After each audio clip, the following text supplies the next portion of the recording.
Oke, kalau misalnya ada oksida basa jika direaksikan. Oke, kita bahas dulu deh. Oksida basa sama oksida logam itu ada bedanya atau enggak? Nah, kalau oksida logam itu adalah oksida persenyawaan antara unsur logam dengan oksigen. Jadi kalau unsur logam tuh ya yang kalian mau apalin gitu loh. Yang kayak misalnya yang udah apa namanya teh tulen itu si tulen tulen tuh udah di golongan 1 golongan 2 tuh udah tulen logam pasti. Kalau golongan 3 tuh masih ada golongan golongan 3 4 5 ada semi logamnya deh. Nah, contoh kalau misalnya oksida logam itu contohnya apa? N2O, terus abis itu K2O, terus abis itu MgO. Gini, kamu tahu kan caranya bikin kayak begini? O-nya itu 2 min, contohnya Mg ya. Mg itu 2 plus. Nah, ditukar gitu. Cara cepetnya teh ditukar. MgO. Kalau kamu mau tahu alasannya kenapa sih kayak harus ditukar gitu? Karena si Mg-nya ini kekurangan 2 elektron. Sedangkan si O-nya ini nih, si Mg teh kekurangan 2 elektron nih, 2 plus.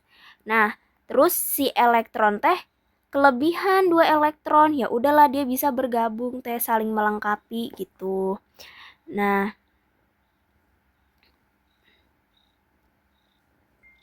terus kita lanjut ya. Nah, terus lanjut ya. Jadi oksida logam itu sudah pasti yang gini. Oksida basa itu udah pasti dari logam gitu loh, dari oksida logam. Tetapi oksida logam belum tentu menjadi oksida basa. Jadi kayak oksida basa itu cikal bakal akan menjadi basa gitu kalau direaksikan sama air gitu. Nah, jadi si oksida basa udah pasti oksida logam, tapi oksida logam itu belum tentu yang namanya oksida basa begitu. Ayo kita kasih contoh ya. Contohnya misalnya salah. Kenapa aku jadi penghapus? Ya udah. Contohnya ya kita buat Fe2 Fe2O3 gini peri. Terus ditambah H2O. Jadi kalau misalnya sesuatu oksida basa jika direaksikan sama air akan menghasilkan atau membentuk namanya OH-, ion OH- atau biasa disebut gugus hidroksil atau hidroksida, bisa disebut seperti itu. Jadi kamu kalau ada soal gini Fe2O3 atau senyawa lainnya gitu yang namanya oksida basa gitu, kamu langsung kayak gini aja. Ini kan Fe-nya kita lihat ya. Fe-nya valensinya 3. Nah, Fe-nya berarti Fe-nya itu 3 plus, OH-nya min. Kalau kita seret-seretin jadinya Fe OH-nya berapa kali? 3. Kamu paham kan kalau yang kayak gini seret-seretnya? Tiganya itu ke OH, satunya ini min satunya ke sini. Gitu. Jadi FeOH 3 kali. Seperti itu. Nah, contoh lagi, contoh ya. Kita contoh lagi.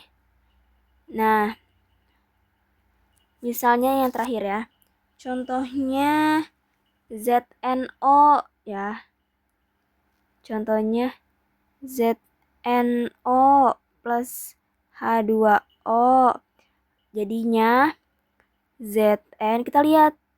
Oh, 1. Nah, kalau nggak ada di tengah, kalau misal di tengah ini nggak ada 2 nih, yang di titik ini nggak ada 2, berarti kamu kali 2. 1 kali 2 berarti 2. Berarti si Zn itu punya 2 plus OH min.